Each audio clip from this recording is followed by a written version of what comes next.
Hi, I'm Rachel Tasker, and you're here. You might be. Let me start again. You're doing what the doctor said. You're taking the medication and you're following the advice, and still something feels like there's missing. Maybe you're managing, but you're not quite thriving. You're getting through the day, but you still feel a bit stiff, tired, or just not quite right. And when you start looking around for other ideas, it can feel like a minefield. So many options. Some of it sounds helpful, some of it sounds a bit dubious, and most of it seems hard to place. So today I'm joined by Mandy Dore. Mandy started out in legal accounts, trained as an animal healer, and spent 13 years labouring alongside her husband, and has worked as a carer for the elderly. She's also someone who turned her own health struggles into a completely different path. What I love about Mandy is she's got this rare combination of scientific curiosity and real sensitivity, and she's figured out how to make both of those things work together. I think you're really going to like her. We're talking about the gap between following medical advice and feeling like there's something missing, or maybe there's something more that you want to be doing to help yourself along. How you can stay open to other approaches without rejecting what already helps, but also without getting overwhelmed by snake oil and things that might not work. What it actually looked like what it actually looks like to add another lens alongside the care you already have all taken part in. So what were you doing, I guess, Mandy? Let's set the scene. Let's get to know you a bit. What were you? How have you got to where you are now? Right. Okay. Well, I think the easiest way to illustrate that is just to take you back 30 years, if you don't mind, just briefly. And I was working in a solicitor's office. I'd gone there because I wanted to help a friend of mine. She wanted to step back a little and work part time. So I went and trained in the accounts office with her, legal accounts. It was challenging, interesting, but stressful and tiring. And some days, completion days were very, very busy. And then I had 3 young lads at home too, and home life was also very, very busy. And I think, in a way, everything just snuck up on me till I got to a point where I wasn't really truly functioning anymore. I was feeling a little bit unhinged with the stress levels of everything that was going on around me. But things were starting to fall apart physically as well. Our office was in the sort of attic area of a tall building. And by the time I'd walked up those stairs, I had blue lips and I was breathless. Not quite right when you're young. Energy levels weren't good. Ability to cope with stress wasn't good. Lots of aches and pains. I was under the gynecologist, the urologist, and anybody else you can think of with an ist on the end that might be in a hospital somewhere, trying to understand exactly what was broken and why. So that's where I was then. And I had to stop. I couldn't keep going down that path. I had to stop, and I had to start looking around, and I had to start asking questions. Because I was fearful, to be honest, about where I was headed and how I was going to end up. So, yeah, that's where I was really. Yeah, but that's actually quite a lot to have all those different appointments with all those different experts. That's actually that in itself is quite a lot of stress. And were you doing managing all of that at the same time as being in the job and having the children? Yes, yes, Yeah, yeah. yeah, And if you'd asked anybody where my stresses lay, my home life, they'd say, oh, well, you're working too hard. And at work, they'd say, well, you've got a lot going on at home, haven't you? And the balance obviously wasn't right anywhere. And the ultimate impact was on my health. yeah. Oh, because when you're in those situations, sometimes it's hard to recognize that that's what's happening. Yeah. And And that's looking, why I say it snuck up on me. Yeah. yeah. So Mm. that's what I wanted to ask. What did you start to notice? What gave you the clues? If Uh, someone was looking now at their life and they were in the midst of chaos, how would they know? I suppose the one that worried me the most was being sort of in my late 20s, maybe not quite into my 30s, and I was walking upstairs and going, blue lip, that wasn't quite right. Yeah. The Yeah. other questions about gynecology issues and hormones and things like that, a lot of women have those sort of troubles, especially when their lives are stressed. So they weren't huge flags to me. But the other one that was a flag was the emotional aspect, and the fact that, you know, I was essentially doing a job that I was finding I was thriving in and enjoying the actual physical nature of the job, what we were doing and what we were achieving, and how it made my mind have to work and everything. Um, but my stress levels were too high, so I wasn't actually coping. I wasn't happy, and my emotions were such that I didn't have much control over them, you know. So I wasn't happy, you know. And one of the biggest issues for me was that there was an underlying depression constantly that I was trying to battle against, you know, and that I didn't feel that was right for anybody's life, that you're just living it with this low grade depression and should be enjoying everything, but finding no enjoyment in anything. So I had to work out really and truly what was going on and try to get to a point where my life was more enjoyable, you know? Yeah. Yeah.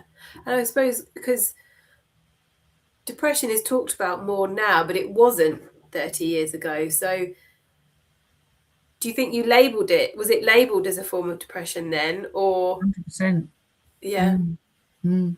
In actual fact, it was the key flag that the GPs used. This lady is a depressed lady, therefore she has all these problems. Yeah, Oh, yeah, that was the key thing that was flagged. So it's very difficult to say, well, actually, there are physical things going wrong with my body too, and I'd yeah. like you to take a little bit of notice of them. So, and that was where I ended up under all these different clinics, because they were like, well, you are right, actually, that shouldn't be going wrong, and that shouldn't be going wrong, but we just don't know why, you know. Oh, interesting.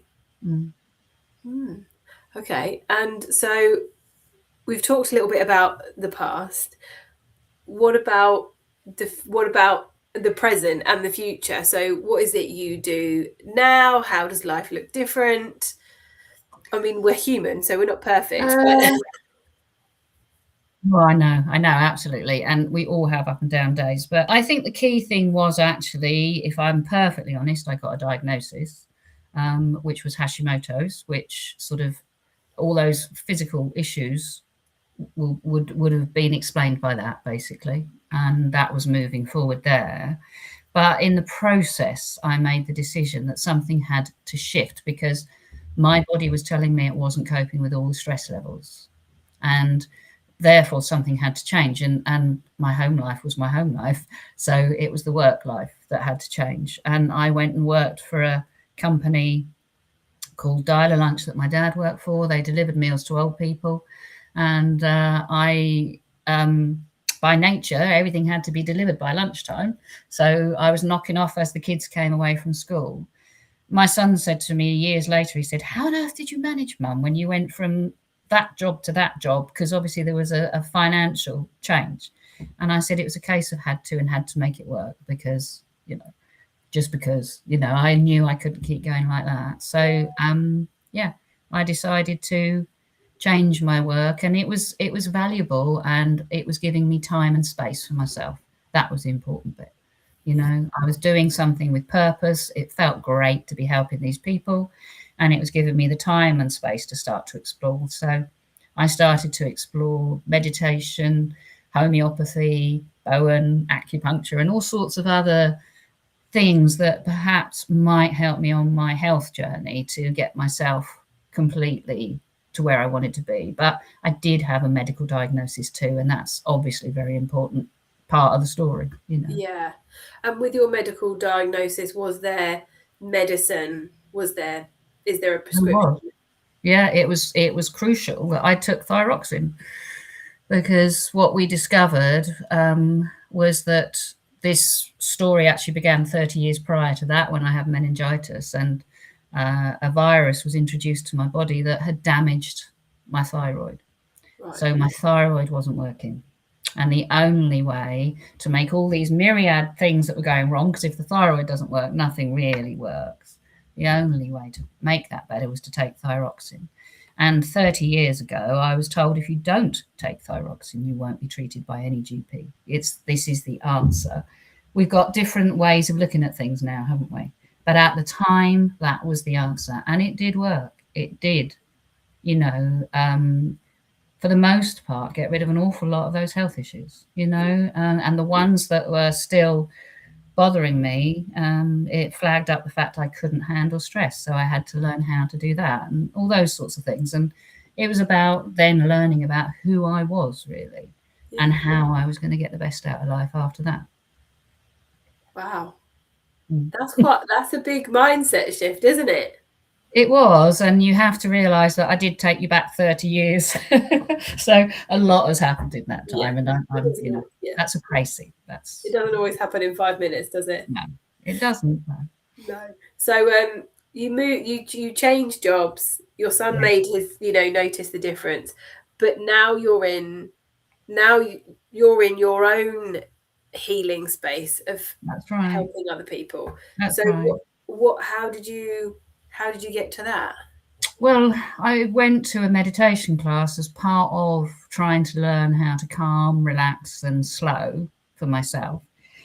And in the process, I discovered that actually what I considered to be a weakness, being sensitive emotionally to everything, and therefore that was what felt like all this pressure of stress, was actually a positive.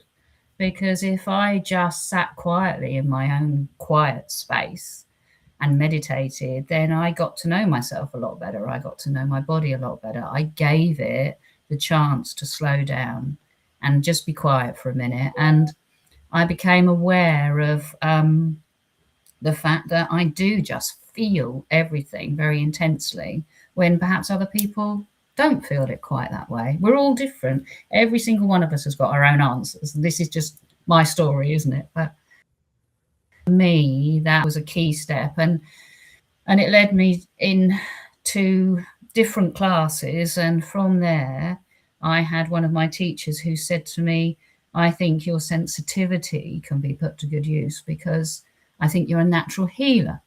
And that you can help and support other people. And that's what you're supposed to be using it for, because you're naturally empathic and you naturally understand where other people are at. You've had your own issues. You can empathize. And gradually it built from there. But by that time, I was working with animals, and he said, well, why don't you train to be an animal healer? So that was the step on the path towards animal healing. Yeah. Because actually, you're right. There is, I've often been whether someone has actually criticised me or whether it's my own internal criticism of being too soft, that is too sensitive, too emotional. It's often seen as negative. Yeah, and I did. I saw it as a weakness. Yeah, but actually, quite the opposite is true. Yeah, if you learn to live with it and how to cope with it. So there's always negative things that happen in this world. So you do have to learn how not to let those impact you. And that is part of the process, isn't it? But once you learn how to do that, then you can put your sensitivity to good use. Yeah. Oh, thanks for the validation there, Mandy. Pleasure. So, this feels a bit out of place now, this question, but I'm going to ask it anyway because you might throw it back at me. So what do you think, Mandy, surprises people when they first meet you or work with you? I don't know. In truth, I just do what I do, and it has evolved, and it is just me being me now. So to me, it's the most natural thing in the world. So yeah. Maybe you can answer that one better than me. No, well, I like I said before, I think when anyone says, oh, I'm a healer or I do healing work, and there's not like someone hasn't massaged you or given you a tablet, it can all feel you can feel a bit skeptical what's really going on there. And actually it's about being open-minded, and there's a phrase that I'm sort of liking at the moment, which is take what works and leave the rest. Yeah. Yeah. Let yourself be free to find ideas and explore. And if it doesn't suit you, don't do it. And if it Yeah. does, crack on. Absolutely. Yeah. And for me, when I was exploring, I found that the acupuncture, for me personally, where somebody's sticking a needle into me and doing this, although it was working to some degree, for me physically, it was too much. And it made my body feel quite shocked and surprised at this needle that was being poked. So the same practitioner did Bowen. So he did Bowen for me, which was a very gentle touch. And for me, that worked perfectly. And you would think he was doing absolutely nothing. You know, the physicality of an acupuncture needle, you would assume was doing more to the body than this tiny, gentle touch he would do. And then he'd walk away and leave my body to think about what he'd done. And it worked perfectly for me because my body was more sensitive, you know. Yeah, because I've not heard of Bowen. It was originally designed for animals, horses, and horse and rider. You know, obviously, you got somebody sitting on your back that you're not used to having there, and it can cause issues for the horse. So the practice was originally designed for horses, but eventually it moved to the rider and then people in general. That's how I understand it, anyway. But yeah, Bowen is quite interesting. Bowen. Ooh, okay. Mm. No one to look out for. Okay. Mm. Okay. So I'm just making sure that we stay on track. Now, what we haven't mentioned so far, and what we're sort of touching into now is the animal stuff, is that you have a background in physics. Mm. That you mentioned you work with the vet. That's quite grounded observational stuff. How did that shape the way you approach this work that you now do? The physics has really helped me. And when you say a background in physics, it's just a general school understanding of physics and the idea about energy, really. And I love the idea that energy exists all around us all of the time. But physics at school sort of brings you to be aware of it, doesn't it? And it says that there's friction and there's this and there's that and there's heat, light and all these different sort of forms of energy. And it makes you focus on what they are and that they exist and that they can change and they can be different and they can impact you in different ways. And then you move into the idea of energy and you look at the electromagnetic spectrum and you look at the fact that what we understand as the spectrum of white light that we see is just this tiny little bit on the electromagnetic spectrum. And then there's all this other stuff that we can't see or feel or know about personally in our own experience. That you know they exist because your microwave oven pings microwaves around because you've been told it does, and it heats your food up. You know, x-rays, they take an x-ray and you can see inside of your body, and you couldn't do that before, but an x-ray could. Bees use ultraviolet light, and snakes, for instance, use heat. They are so sensitive to heat that they find their prey in the dark that way because they can feel the minute changes in temperature between the surroundings and its prey, and so it knows exactly where to strike because of that minute change in temperature. So what that taught me really to realize is just because you can't see it, explain it, or understand it, just be open-minded because it exists. It's there. We've been shown it's there. It's been explained to us, and there's a lot about quantum physics now that I really, really don't understand, but you can read up on, and it really does start to work very much with energy and explaining how energy works, you know. Yeah. But then the animals, they put the final piece of the puzzle together for me because I started training in animal healing and I was literally just offering a warmth towards them. That's what I felt coming out of my hands, was a warmth, you know, when I told myself to attune myself to this healing energy, pure energy that I was going to work with. And with animals, you don't force it on them. You wait for them to come to you.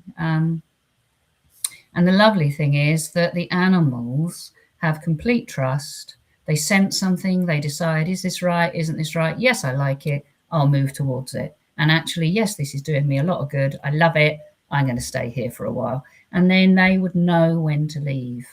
So they showed me that this energy that I didn't necessarily fully understand at the time existed, and it was working, and that there was an interaction between us, whether I understood it or not.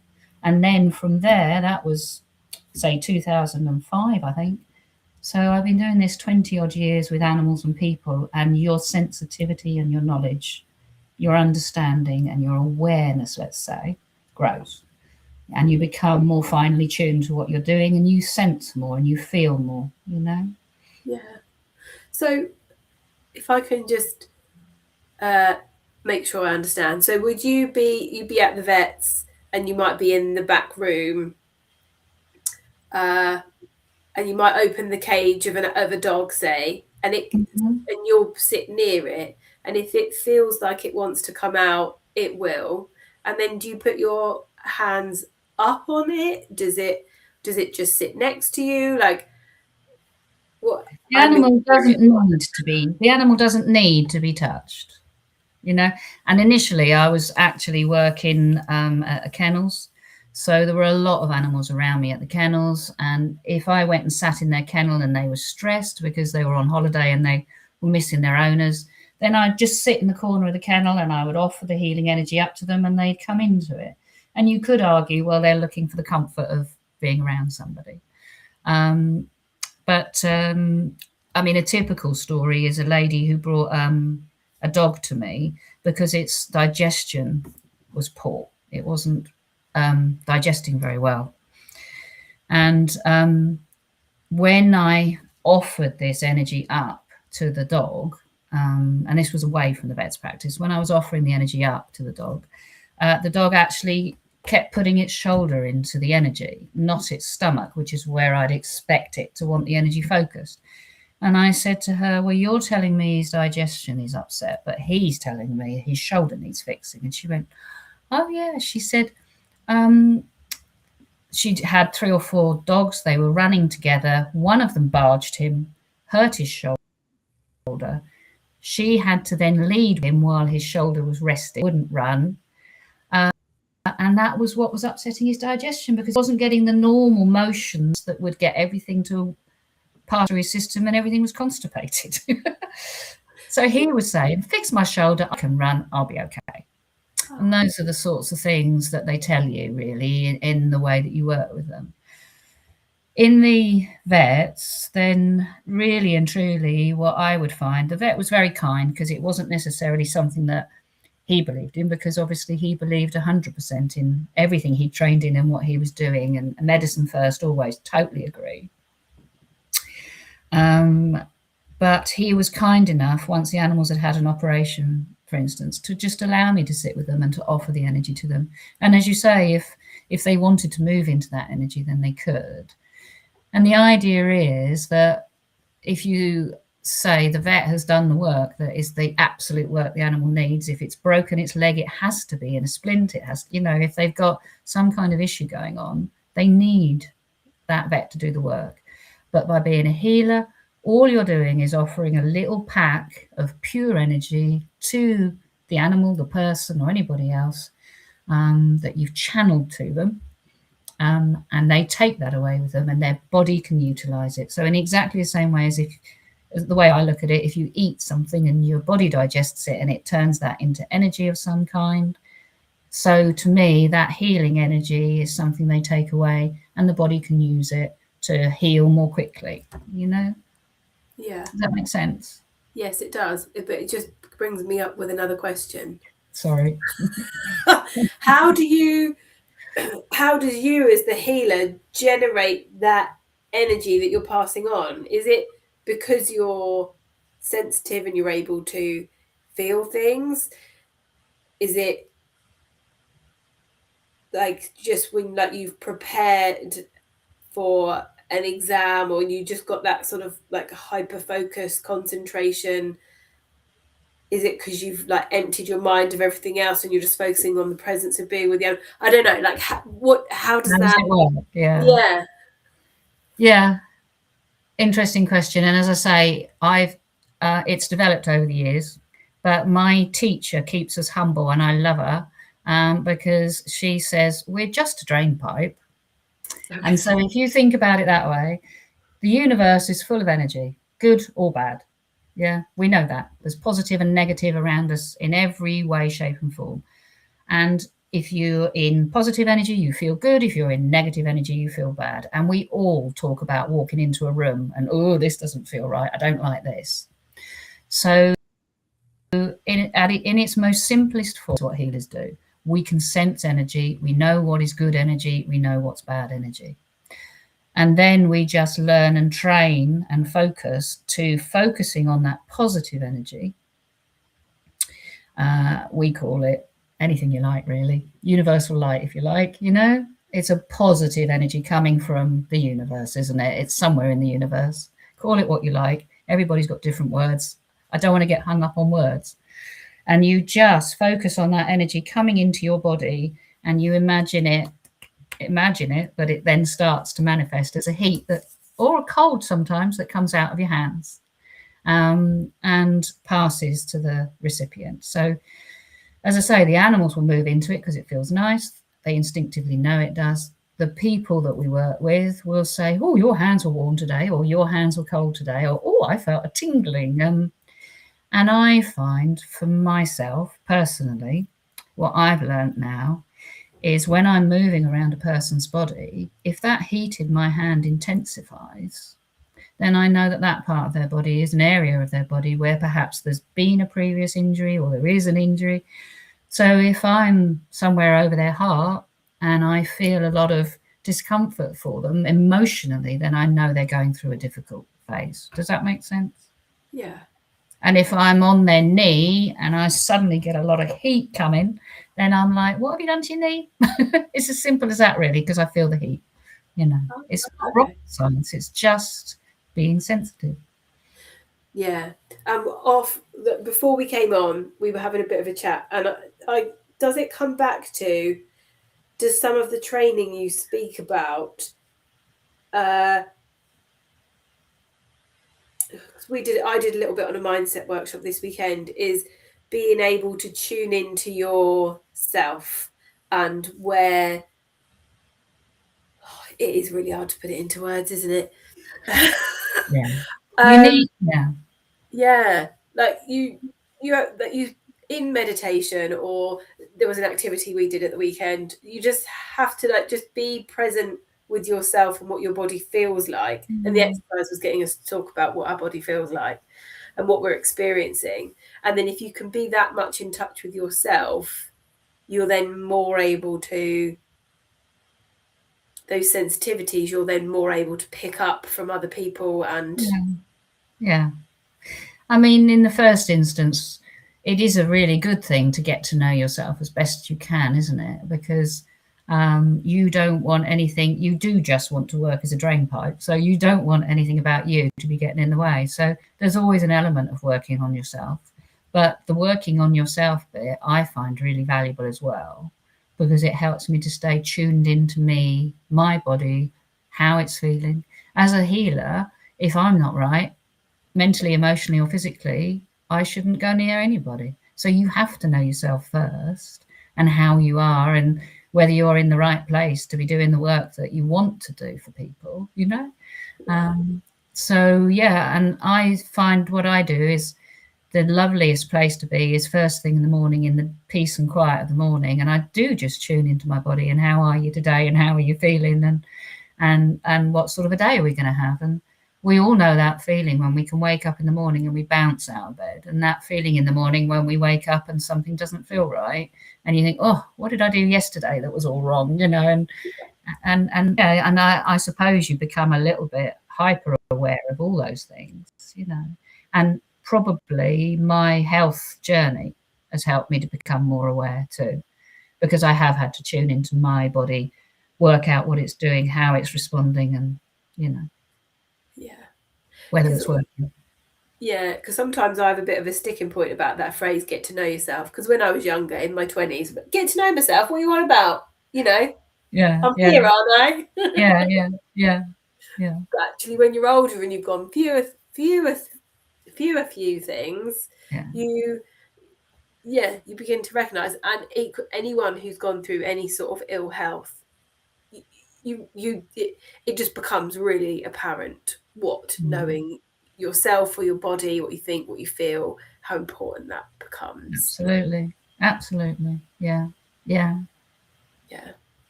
So I don't know how I could explain that to someone who doesn't have anything wrong with them, other than just notice the really simple things like what it feels like to feel full when you've eaten. What do you feel when you first wake up in the morning? What Well, a typical one actually is a hangover. yeah. Somebody who's always nice and well, they know exactly what they've done wrong, don't they? If they wake Yeah, up with a hangover, that's not to do true. that again. Yeah. We all still do it occasionally, but Yeah. that is because people who are in really good, robust health, then they need to also appreciate that. I think because most people have something that they need to work on as they get older, or you know. And I think partly I've been on my health journey because it enables me to have empathy for the people who are having difficulties. If I'd never had a problem in my life, then like you, I'd say, well, come on then, buck up. Time to get on, crack Yeah. on, Well, and yeah. just to relate it to sport, that's exactly what they sometimes talk about. If you get someone who's naturally really good at whatever sport it is, they will struggle to be a coach. Oh, interesting. Yeah. They can't necessarily explain how to do it in a different way. Yeah. Whereas someone who was really bad at the skill probably had to go through lots of different iterations to Yeah. learn how to do it. So then when they go Yeah. to teach someone else, they can adapt and think about different things. I don't know if that's completely true, but it's That sort of, does make sense. Because my husband can't teach me how to drive our motorhome. I'm useless at it, and he does it perfectly and really brilliantly, and he can't work out what I'm doing wrong because to him it's so simple. yeah, he So that can't does make sense. explain. Yeah. Mm. It's not going to be true all the time. I'm sure there are, but there are exceptions to the rule. But yeah, as a Yeah. general premise. Yeah. Yeah. Okay. So I've gone through anyway, let me move us on. So if someone's listening to this and they're curious, but they don't know where to look or who to trust, or what would you say to them? Most of these things that are done correctly have a governing body and a code of conduct, and usually there is a board, a governing board that you can look for. So bone practitioners, osteopaths, acupuncturists. I've brought just to show you, that's the Sussex healers. That's the badge I always have to carry with me. This is the little one I have to wear to say this is who I am and what I do. And we have a code of conduct and ethics and things like that to follow. So I would say start there, For the healing, I would say start, for instance, in your local spiritualist church, because it's pay a donation and it's free really after that, and you can experience it and see how you feel about it, but always look for something that has a governing body, I would say, and Yeah. a training and a certification at the end of it. Yeah. And just because I'm slightly aware, and people might be put off by the word church, Yeah. spiritual church is not necessarily religious church. No, no. No, it is just really, in essence, that we believe in this energetic thing about us, and that there's more to us than just being this physical body. That the energetic part of us always exists. It never disappears, really. It always exists in one shape or form, and that's what we're working on. That's what we're supporting. Yeah. Lovely. Yeah, it isn't necessarily religious. No. Yeah. Yes. It's not to say that it excludes religion. No, But yeah, but yeah, it isn't a focus of what we're about. yeah. Yeah. Yeah. Okay. And then this question: what's the difference between staying open and just trying everything?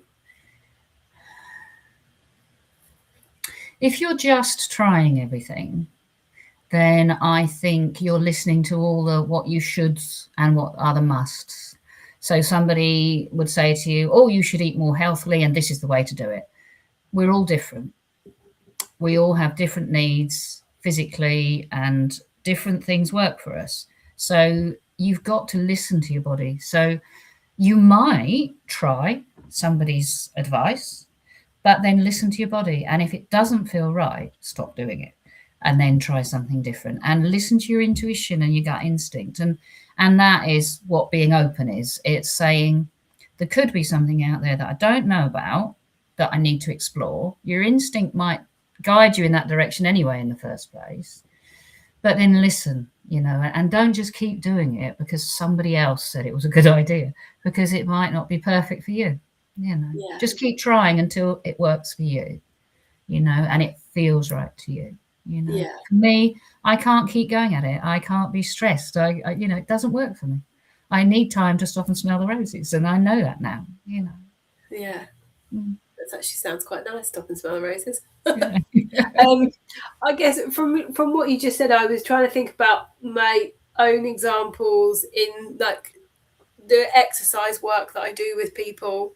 I'm trying not to use the word PT because it conjures up its own expectations. Words are a pain, aren't they? Yeah, yeah. And a lot of the time, or maybe not a lot of the time, but there are two things, I suppose. One, picking up on what you just said, because Zumba was good for somebody else, doesn't need to say it's good for you. Equally, there are 1,000,001 Zumba instructors out there, and I don't say that in a derogatory way. That's brilliant. Yeah. Just because one instructor doesn't work for you doesn't mean to say another one won't. Yeah. So always let yourself have a go. Always try more than one. Don't write something off just because of one thing. A second thing is, for me, is don't try and take collagen, train for a marathon, and become a spiritual healer all at once. Good advice. Good advice. Or any three things that you pick, because you will just create too much pressure and expectation all in one go. Try one thing, see how it feels. Do it for a while, especially something like collagen. You do have to do it for 3 months. By the way, I'm not selling collagen. Yeah. I'm just saying it's just an example of like, take your time with things. And what was my other thought? I think it's this expectation that exercise has to be super hard to work. The fact that, Mandy, you noticed that stopping and smelling the roses and being a bit kinder to yourself is important. The same can be true in exercise. It doesn't, and I'm not saying this to you, but I'm saying it, sharing my experience. Exercise doesn't always have to be to the nth degree. That's right. Not every workout needs to be the hardest workout you've ever done. And it's true. If you ever looked at Olympians or any kind of professional athletes, they're not if they trained to their max capacity every single session, that their body just couldn't keep up. They would experience burnout.